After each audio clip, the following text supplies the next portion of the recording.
L Shaddai El Shaddai సర్వశక్తిమంతుడా, El Shaddai El Shaddai సర్వశక్తిమంతుడా.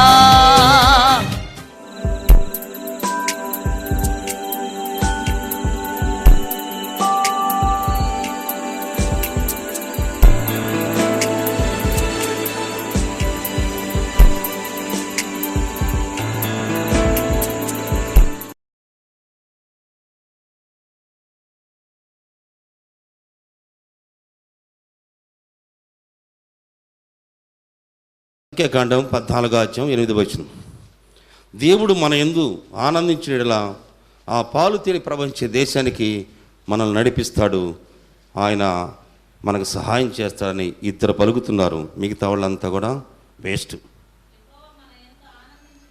యెహోవా మన యందు ఆనందించేలా ఆ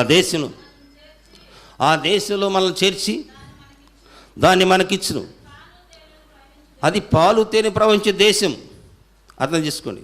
ఎవరంటున్నారు? నిండు మనసుతో యెహోషాపాతు, కాలేబు వీళ్ళిద్దరే పలుకుతున్నారు. మిగతా వాళ్ళు చెడ్డ సమాచారం తీసుకొస్తున్నారు. వాళ్ళు దేవుడిని చూడలేదా? అగ్నిలో ఉంటే వాళ్ళు చూడలేదా? మేఘంలో ఉంటే వాళ్ళు చూడలేదా? పైన దేవదూతలతో ఆహారం వాళ్ళకి ఇవ్వలేదా? దప్పికైతే నీళ్లు వాళ్ళకి బండ నుంచి ఇవ్వలేదా? మరి ఎందుకు అట్ట పలుకుతున్నారు వాళ్ళు? మీరు ప్రవేశించబోయే దేశం ఎట్లా ఉందో పోయి చూసుకొని రండి. గోత్రానికి ఒకరిని పంపిస్తే 10 మంది చెడ్డ సమాచారం తీసుకొచ్చారు. అక్కడికి మనం చేరలేము, అక్కడ చాలా నిఫిలి లాంటి వాళ్ళు ఉన్నారు, వారి దృష్టికి మేము మిడతల్లాగా ఉన్నాం, మా దృష్టికి మేము అట్లానే ఉన్నాము, మమ్మల్ని ఇక్కడ చంపడానికా, కత్తి తీసుకొని కత్తివాత చంపడానికా మోషే అహరోను ఇక్కడ తీసుకొచ్చింది. కానీ అది కుదరదు. ఒక నాయకుడిని మాట్లాడుకొని మళ్ళా మేము అదే పరిస్థితి. నీ మాటను బట్టి నీవు, మత్తయి సువార్త 12:37 లేదండి, నీ మాటను బట్టి నీవు నీతిమంతుడు అని, నీ మాటను బట్టి నీవు అపరాధివి. అర్థమైందా? అక్కడ ప్రభు మాట్లాడుతున్నాడు. నీ మాటను బట్టి ఏం మాట్లాడుతున్నావు?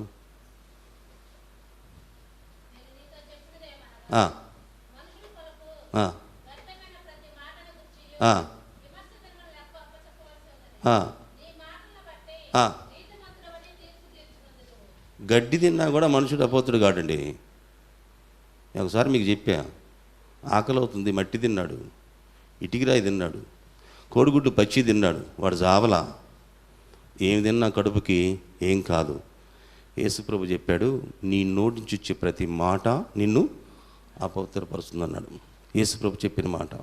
నీ మాట అవునంటే అవును, కాదంటే కాదుగా ఉండాలి. ఆ మాట ఆది యందు వాక్యం దేవుడి వద్ద, ఆ వాక్యమే దేవుడే. ఆ మాట నువ్వు ఎంత గౌరవిస్తున్నావు అనేది మనం ఆలోచించాలి. వీళ్ళు ఏం పలికారు? అవిశ్వాసం మాట్లాడు. వీళ్ళు ఎక్కడికి వెళ్ళాలనుకున్నారు? పాలు తిని ప్రవహించే దేశానికి. నువ్వు ఎక్కడికి వెళ్ళాలనుకున్నావు? విజయవాడ, హైదరాబాదా, బెంగళూరా? మరి మనం ఎట్టా పలుకుతున్నావు? అట్లానే ఉందా బైబిల్లో? మనం ఏం పలుకుతున్నాం? శత్రువు ఎక్కడో లేడు, నీ నోట్లో ఉన్నాడు, నీ కళల్లో ఉన్నాడు, నా కళల్లో ఉన్నాడు, నా శరీరంలో ఉన్నాడు. శరీర విషయంలో పాప నిమ్మనుకం, మనసు విషయంలో ధర్మశాస్త్రం నిమ్మకు నేను బద్ధుడైన అపొస్తలుడు పౌలు చెప్పాడు కదా. శరీరం ఎప్పుడు కూడా పోరాటం ఎక్కడ కాదు, నీ నోట ఉంది, నీ శరీరంలో ఉంది.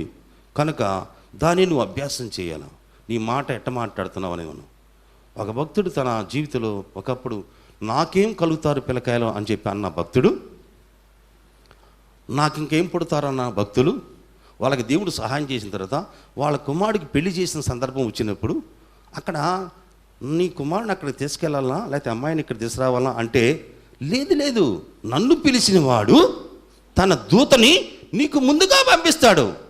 ఆ మాట ఎంత విశ్వాసం! దాదాపు 65 సంవత్సరాలు అయింది ఆయన ఆ విశ్వాసం ఎదుగుదల. ఇప్పుడు మనం పుట్టిన రోజులైంది, మన విశ్వాసం ఎంతవరకు ఎదుగుతుంది? ఆయన అన్నాడు 24 ఏళ్ళు ఆ మాట అన్నాడు, నిన్ను పిలిచినవాడు తల్లి గర్భంలో రూపురాక రాక మునిపే, జగత్ పునాది వేయబడక మునిపే నిన్ను ఏర్పాటు చేసుకున్నవాడు, నువ్వేం పలుకుతున్నావు అని పలికాడు. తన దగ్గర పనిచేసేవాడు కూడా ఎంత 26 వచనంలో దేవుడు స్తుతిస్తున్నాడు, ఆయన కృపను ఆయన సత్యమును చూపకమాల నా యజమానికి హల్లెలూయా. తల వంచి స్తుతింపబడిన గాక. ఆయన నా యజమానికి తన కృపను తన సత్యమును మానలా. దేవుడు స్తుతిస్తున్నాడు. ఎందుకంటే ఆయన చెప్పాడు. ఎప్పుడైతే అబ్రహాము ఈ మాట అన్నాడో, ఈ ఎలియాజరు అక్కడ పోయిన తర్వాత దూత కార్యం జరిగించాడు. ఫస్ట్ ఎవరు వచ్చారు? అబ్రహాం కుమారుడికి చేసుకోబోయే సహోదరు వచ్చింది. అర్థమైందమ్మా? నీళ్లు తెచ్చింది. ఆయన ఏమో వడముగ్గు చేసుకున్నాడు, ఎవరైతే నాకు మంచిళ్ళు పోస్తారో, మంచిళ్ళు పోసిన తర్వాత ఎవరైతే నా ఒంటికి నీళ్లు పోస్తారో ఆమె నా యజమాని కుమారుడికి భార్య అంది. ఎంత విశ్వాసం అండి పనివాడికి. వెంటనే ఆయన లేచాడు. ఆ సహోదరు వచ్చింది, నీళ్లు కాసిన ఈమంది అన్నాడు, నీళ్లు పోసింది, నీ ఒంటిలో కూడా నీళ్లు పోస్తున్నాడు. అప్పుడు పలుకుతున్నాడు ఈ మాట. అప్పుడు వివరాలను అడిగిన తర్వాత నన్ను సరైన మార్గాలు, నువ్వు పలికే మాట 48లో ఏమంటున్నాడు? నన్ను సరైన మార్గంలో నడిపించాడు.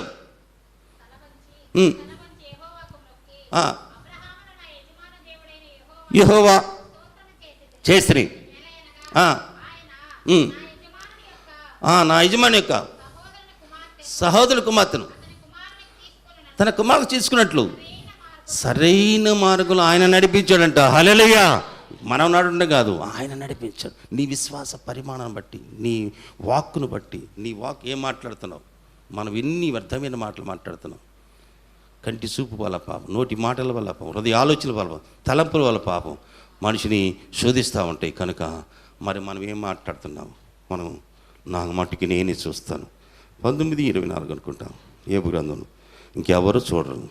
నేను చనిపోయినా సరే, నా శరీరము క్షీణించిన పరే, నేను కన్నులారా అని చూస్తా. నిలిచినని నేనేది ఇలాగ నా చర్మం చీకిపోయినాను, శరీరముతో నేను దేవుణ్ణి నా మట్టుకు నేనే చూస్తాను.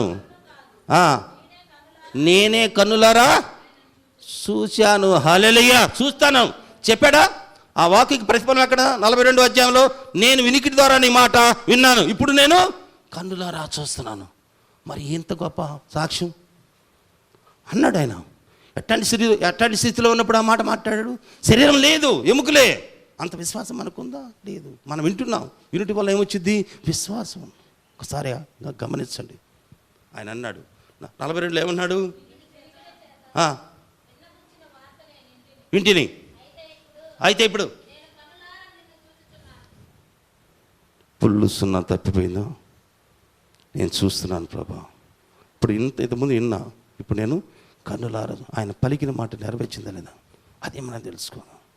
యెహోవా ఇచ్చును, యెహోవా తీసుకును, యెహోవా నామానికి స్తుతి కలుగును గాక అన్నాడు. ఏ విషయంలో కూడా దేవుడు నాకు ఇట్లా అన్యాయం చేశాడని కానీ, నాకు ఆలస్యం చేశాడని కానీ, ఇంకా శారాన పలికింది కానీ యోబు ఎప్పుడు పలకల. దేవుడికి వ్యతిరేకంగా ఎప్పుడు మాట్లాడాల. మనం ఎన్నిసార్లు మాట్లాడుతున్నాము? మన శత్రువు మనల్ని దేవుడికి వ్యతిరేకంగా మాట్లాడే చేతి చేస్తుంది కాబట్టి మనకు కార్యాలు ఇంకా జరగటంలా అర్థం చేసుకున్నాం. అనుకూలంగా మాట్లాడు. విశ్వాసం అంటే ఏమిటో అదే కదా. నీ దగ్గర లేదు, పరిస్థితి చాలా తీవ్రంగా ఉంది, కానీ ఉన్నాయి. విశ్వాసం అంటే అదే కదా. లేని వాటిని ఉన్నట్టుగా పలుకుడు, అది రుజువైందని కదా విశ్వాసం. ఒక్క మాట ప్రభువా నువ్వు సెలవిస్తే చాలు, నా దాసుడు ఏం చేశాడు? ఆయన విశ్వాసాన్ని, దైవ గ్రంథంలో విశ్వాసాన్ని ప్రశంసించిన వ్యక్తి. మరి ఆయన ఏం మాట్లాడాడు? మళ్ళా యేసు ప్రభు వాళ్ళ ఇంటికి పోయి ప్రార్థన చేశాడా? లేదండి. ఆయన విశ్వాసమని ఏం చేసింది? ఇశ్రాయేల్లో అంటే దేవుడు బిడ్డలు అన్నబడి వారిలో ఇంత విశ్వాసం నేను చూడలా. సమస్య వచ్చినప్పుడు తెలిసింది ఆ బాధ అయిందో. మామూలుగా చెప్పటం వేరు, దాని బాధ అనుభవించటం వేరు. తన కుమార్తె దెయ్యం బట్టి బాధపడుతుంటే పదే చీ అన్న చా అన్న ప్రభుని వదిలిపెట్టిందా? లేదు. ప్రభా నాకు సహాయం చేయి, నేను నీ కొరకు రాలేదమ్మా, నేను ఇశ్రాయేలు వారి కొరకే వచ్చాను, ఆ గొర్రెల కొరకే వచ్చాను నేను. అయినా ప్రభా నాకు సహాయం చేయండి. పిల్లల రొట్టె తీసుకుని కుక్క పిల్లలకి వేయటం యుక్తమో కాదు. అయినా ప్రభా కుక్క పిల్లలు కూడా ఇజుమాడు బల మీద పడు ముక్కలు తింటాయి కదా. ఎంత చక్కగా మాట్లాడిందండి. మనకైతే రోషం వస్తుంది, మమ్మల్ని కుక్కలు అంటావని. వాస్తవానికి ఆయన చెప్పింది వాస్తవమే. అవసరం తీరిన తర్వాత మనం యేసుప్రభువుని వదిలిపెడతాం, ఆ భావంతో చెప్పాడు ఆయన. అమ్మా నీ విశ్వాసము, ఇంకా ప్రార్థన చేశాడా? అప్పుడే ఒక శతాధిపతి వచ్చి ఇచ్చి, నా కుమారుడు చావ సిద్ధంగా ఉన్నాడు ప్రభా, సహాయం చేయి ప్రభా, మీరు అద్భుతాలు మహత్కార్యాలు చూడకపోతే మీరు నమ్మరు అన్నాడు. ప్రభా నా కుమారుడు చావకు మునిపిరా అన్నాడు. నీ కుమారుడు బతికున్నాడు పో అన్నాడు. అంతే. ఇతను పోతుండగానే తన భట్టుడు వచ్చి మాట్లాడుతున్నాడు, ప్రభా నీ కుమారుడు స్వస్థత పొందింది, ఆరోగ్యంగా ఉన్నాడు. ఏ సమయానికి? నిన్న 1 గంటకి యేసు ప్రభు చెప్పిన మాట అదే, ఆ టయానికి. హల్లెలూయా. అది మన పలుకు ఎట్లా అనేది మనం తెలుసుకోవాలి. ఆయన పలికాడు, నేను నమ్మిన వాడు ఆయన చాలా గొప్పవాడు. మేము సేవించే దేవుడు అమ్మా ఈ అగ్నిలో నుంచి అమ్మా రక్షించుటకు సామర్థ్యము కలిగిన వాడు. నీవు అగ్ని పాలు చేయనీయుడు, నువ్వు నిలబెట్టిన బొమ్మకి మేము దండం పెట్టము. ఈ మాట ఎప్పుడైతే పలికారో వాళ్ళ కోసం ఎవరు పోయారమ్మా? దహింసకి వెళ్ళాడు. లెక్క ప్రకారం చూస్తే ఆ అగ్నిలో వేస్తే ఎవరు సావరు, ఎవరు మాడి మసి అయిపోతారు. కానీ ఆ అగ్ని వెళ్ళేతోడితే అగ్ని వాసన వాళ్ళకి తగలేదంట, వెంట్రుకు కాలేదంట. లక్షల మందిలో, అదే రహస్యంగా జరిగింది కాదు, లక్షల మందిలో పరీక్షిస్తే వెంట్రుకు కూడా కాలేదు, సజీవులుగా వచ్చారు. అప్పుడు వాళ్ళు ఏమంటున్నారమ్మా? షటకమశక పెద్ద దేవుడే దేవుడు. హల్లెలూయా. ఎంత గొప్ప నామానికి మహిమ వచ్చింది. ఆ పలుకు ఏం పలుకు పలికారు ఒకసారి మనం గ్రహించాలి. అందుకని మరి కొత్త నిబంధనలో అట్లా మరి నీ పలుకు బట్టి ఎట్లా ఉంటుందో, మరి నువ్వు అపరాధమని, మన పలుకు బట్టి మనం ఎట్లా ఉంటుందో, మనం నిర్దోషులమని ఇక్కడ స్పష్టంగా చెప్తున్నాడు. దాని గురించి ఏంటంటే, దాన్ని చెప్పిన భావం అంటే మీ విశ్వాస పరిమాణం ఎట్లా ఉందని దేవుడు ప్రశ్నిస్తున్నాడు. మీ విశ్వాసం పరిమాణం చూడండి. 32 ఇర్మీయా గ్రంథం 32 అధ్యాయం 41వ వచనంలో,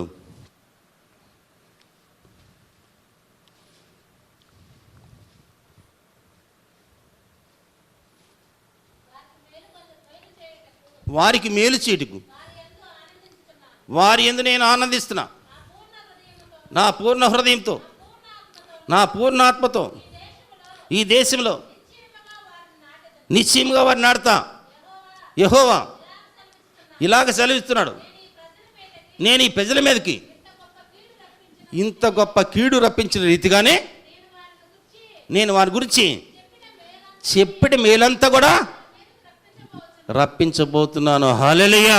ఇది దేవుడు మాట. ఒకవేళ ఇక్కడ ఏమి లేవు, ఇప్పుడు అక్కడ దేవుడు చెప్తున్నాడు, ఇక్కడ పశువులు లేవు, మనుషులు లేవు, అంతా ఎండిపోయింది, కానీ నేను చేస్తా అంటున్నాడు. వాళ్ళు ఆ మాట నమ్మారు. నేను చేస్తా మేలు చేయడానికి అని. కీడు చేసింది ఎవరు? ఆయన. ఎందుకంటే దేవుడు మాట అయినకపోతే అంతే కదా. సృష్టికర్త ఆయనే కదయ్యా, సృజించింది ఆయనే కదా.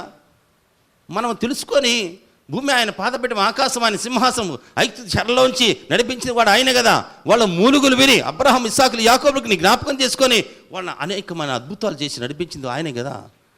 నన్ను విడిచిపెట్టి మరి వేరు వైపు చూస్తే అది అంత బాధపడతాడు. ఒకసారి గ్రహించాలా. శిక్షించేది దేవుడు, మనలో పరివర్తన. యేసు ప్రభు ఎందుకు శిక్షించబడ్డాడు?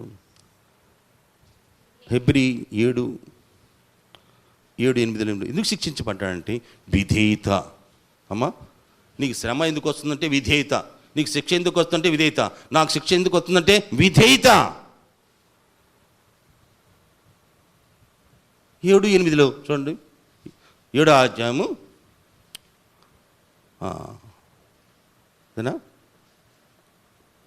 5:7-8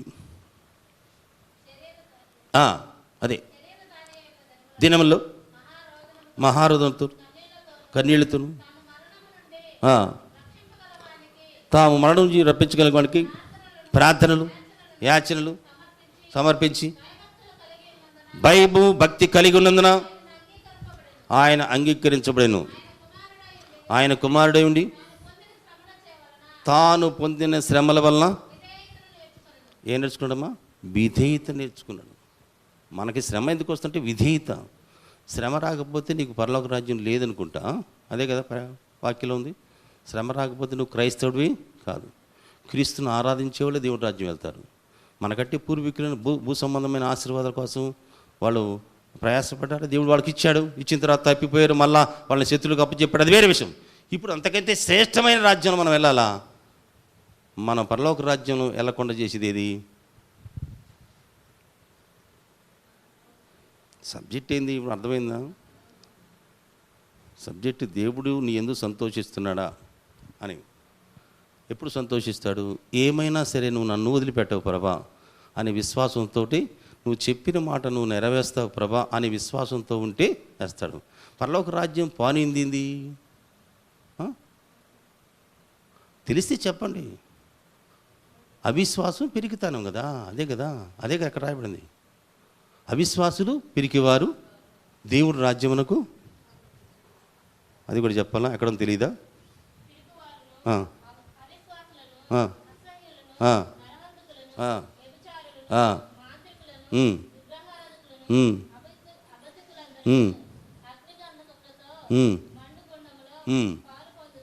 ఇది రెండో మరణం. రెండో మరణం తప్పించుకోవడానికి మనం యేసు ప్రభు నమ్ముకున్నాం. నాకు 2+ బిల్డింగ్ ఈ ప్రభా, నాకు బ్యాంక్ బ్యాలెన్స్ ఈ ప్రభా, అవన్నీ మామూలే. దేవుడు ఆయన చిత్తం మీద ఇస్తాడు. నువ్వు కీతగా ఉంటావు. మన ధనవంతు చేయడానికి ఆయన దరిద్రుడేయలేదు కదా. మనం ఆరోగ్యంగా ఉండడానికి ఆయన పొందిన దెబ్బ చేత మనకు వస్తుంది కదా. ఆయన పాపం ఎరుగు నేను మన కోసం పాపంగా మారాడు కదా. అవన్నీ దేవుడు నెరవేర్చాడు. అట్లా నిన్ను వదిలిపెట్టాడు. అంటే నువ్వు చేయలేని కార్యం అని చేసి నిన్ను నిశ్చిత్తానికి వారసులుగా చేశాడు. అది మనం తెలుసుకోవాల్సింది. అంతకుముందు మనం వాళ్ళంటి వాళ్ళమే కదా. ఇప్పుడు మనం ఎక్కడికి వచ్చాము? అబద్ధం నుంచి ఎక్కడికి వచ్చాము? సత్యంలోకి వచ్చాము. చీకటి నుంచి ఎక్కడికి వచ్చాము? వెలుగులోకి వచ్చాము. వెలుగు సంబంధాలుగా మనం జీవించాలా, సత్య సంబంధాలుగా జీవించాలా? ఇందాక మనం ఒక మాట విన్నాం. సర్వాంగ కవచాలు మొట్టమొదట సమస్తం నెరవేర్చిన వారికి మొట్టమొదటి పాయింట్ ఏందమ్మా? దేన్ని ధరించుకోవాలా? బాగానే ఉంది తల్లి, నేను చెప్పట్లేదు. సర్వాంగ కవచాలు మీరు ఏది మొట్టమొదటిది ఏంది? విశ్వాసం. చదువు. సత్యం అమ్మా. సత్యం అనే దట్టిని ఆయన, సత్యం అంటే ఎవరు? యేసు ప్రభు సత్యం. అమ్మ అర్థమైందా? ఆయన చేయిస్తాడు. ఆయన నీలో ఉండి ఆయన నిన్ను నన్ను నడిపిస్తాడు. సత్యం. అబద్ధం నుంచి ఎక్కడికి వచ్చాం మనం? సత్యం. మొట్టమొదటి పాయింట్ అది. ఆత్మఫలాల్లో మొట్టమొదటిది అది కదా, మొట్టమొదటిది అది కదా. ఈ రెండు కలిగి ఉంటే చాలు. సత్యము, ప్రేమ. అబ్బా, ఈ రెండు హైలైట్ అనమాట. మనం ఏ స్థితిలో ఉన్నప్పుడు యేసు ప్రభువును ప్రేమించు, పాపంలో ఉండగానే ప్రేమించు. అర్థమైందా? ఈ రెండు మనం కాస్త అభ్యాసం చేయాలి. అందుకని విశ్వాసం అంటే పాత నిబంధనలు దేవుడు స్పష్టంగా ఏమన్నాడు చూడండి. జపన్య గ్రంథంలో చూడమ్మా, 3వ అధ్యాయం 17వ వచనం.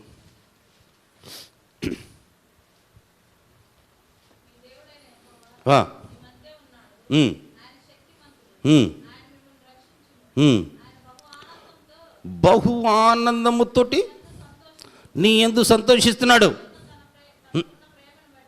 అమ్మా,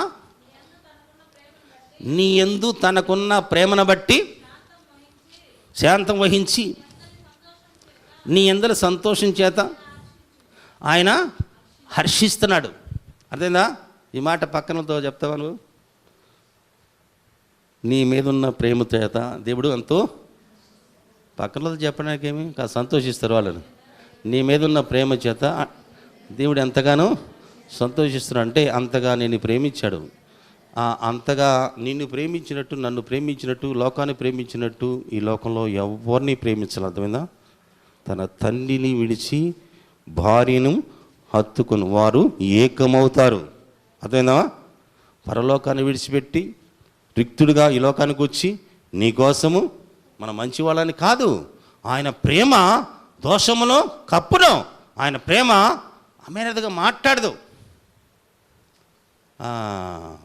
ఒక సందర్భంలో ఆయన ప్రేమ ఎటువంటిదంటే, తప్పిపోయిన కుమారుడు వెళ్ళాడు, అంతా కాజేసుకున్నాడు. వచ్చి వాడు అనుకుంటున్నాడు, నా తండ్రి ఇంటి అనేక మంది పని వాళ్ళు ఉండరు, వాళ్ళు కాకుండా పని వాళ్ళగా పెట్టుకుని ఒక ఆహారం పెట్టమని అనుకుంటా రేహాసులు వేసుకుంటూ వస్తున్నాడు.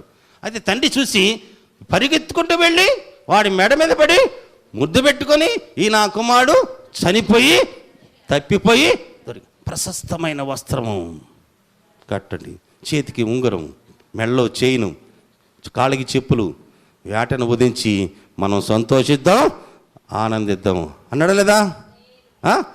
అదే గుర్తుపెట్టుకోవాలి. మనకి యోషువ అనే ఒక ఆయన ఉంటాడు. సాతాను అతని మీద ఫిర్యాదు చేస్తుంది. ఏమని? ఇతను మైల బట్టలతో ఉన్నాడు ప్రభా అంటే, అతను అగ్నిలోంచి తీయబడిన కొరివిలా ఉన్నాడు. సాతానా, దేవుడు నిన్ను గద్దించుగాక అన్నాడు. సాతాను బయటికి పోయిన తర్వాత, అరే ఆ మైల బట్టలు తీసేసి అతనికి ప్రశస్తమైన వస్త్రాలు తొడగండి అన్నాడు. అర్థమైందా? వాస్తవానికి మైల బట్టల మీద ఉన్నాడు, కానీ ప్రభు ఏం చేశాడు? దాన్ని తీసివేసి ప్రశస్తమైన వస్త్రం తొడిగాడంట. హల్లెలూయా! ఎంత ప్రేమ అండి!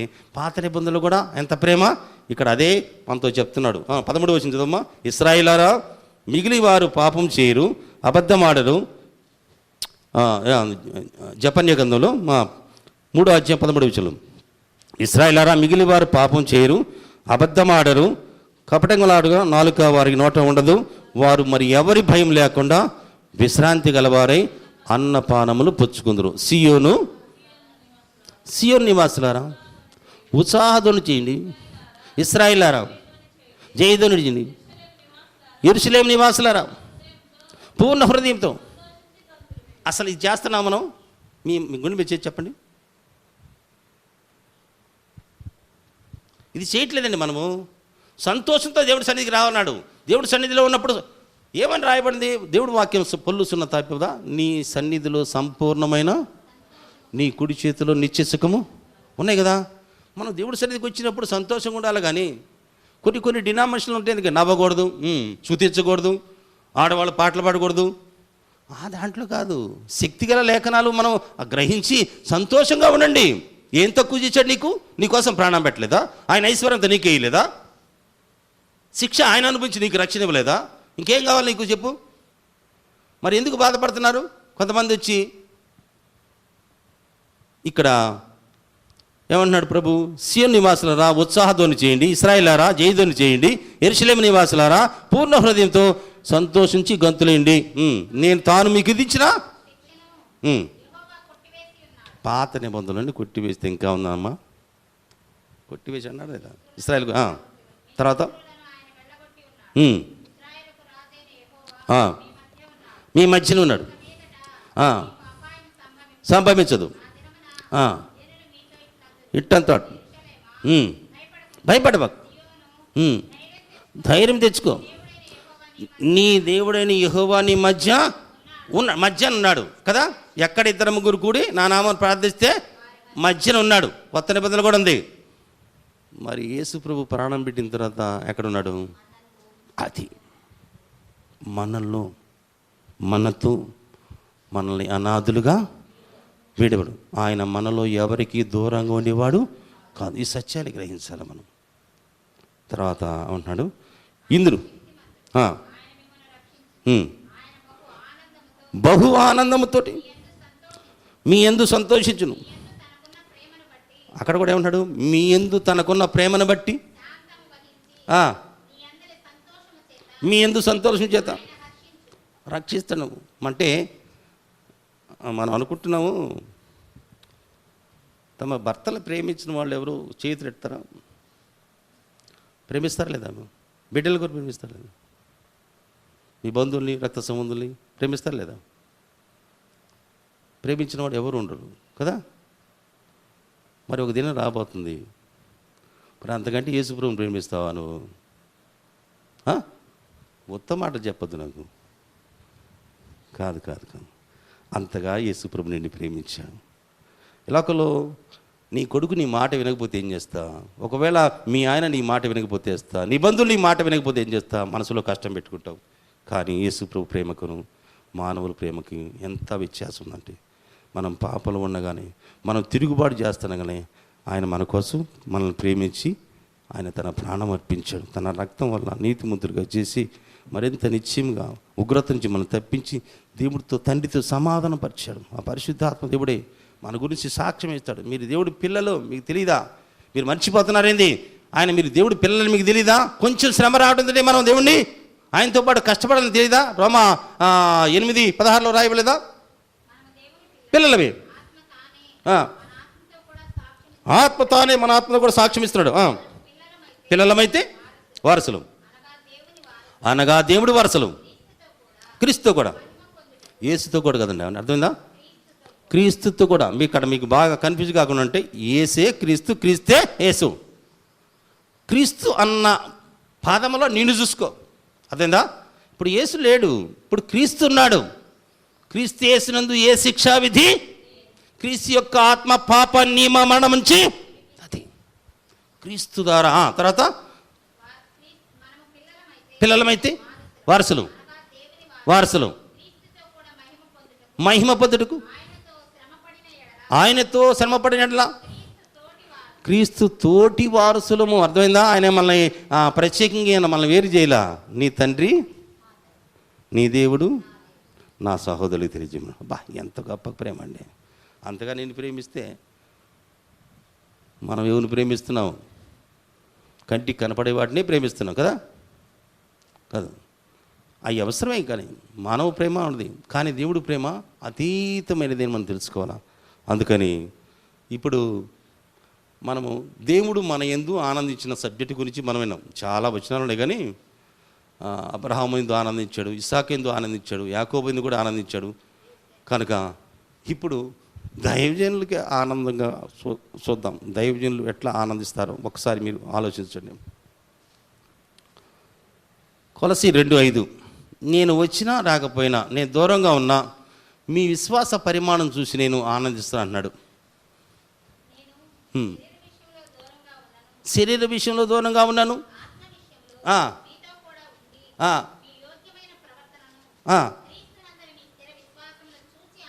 అది అబ్బా. ఇప్పుడు ఏం కావాలి దైవజనుడికి? నీ బంగారం, నీ బెండి, నీ డబ్బులా? ఆయన ఆడుండి రాశాడు, జైల్లో ఉండి రాశాడు. శరీర విషయంలో దూరంగా ఉన్నాను, ఆత్మ విషయంలో అంటే పరిశుద్ధాత్మ దేవుడికి ఆయన తెలియపరుస్తున్నాడండి. పరిశుద్ధులు తండ్రి, నిశ్చయంగా ప్రభా నీకు వందనాలు చెల్లిస్తున్నా ప్రభా. మేమైతే బలహీనమే ప్రభా, నువ్వు బలవంతుడు తండ్రి. యెహోషువ కాలేబు తండ్రి నిండు మనసుతో నిన్ను అనుసరించాడు కనుక ప్రభా.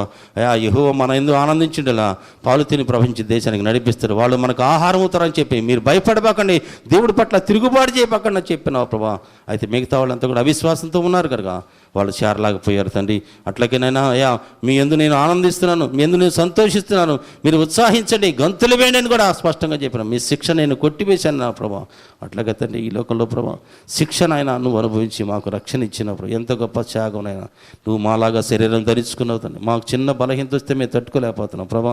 ఏదేమైనా ప్రభు తండ్రి మేము అవిశ్వాసం పడకుండా తండ్రి, అట్లాగే సందేహపడకుండా తండ్రి, అంతవరకు మేము విశ్వాసంలో కొనసాగదుముగాక, అంతవరకు సందేహం అనేది బయటికి తోలివేయబడిగాక. నీ నామానికి నువ్వు మహిమ తెచ్చి సహాయం చేతండి.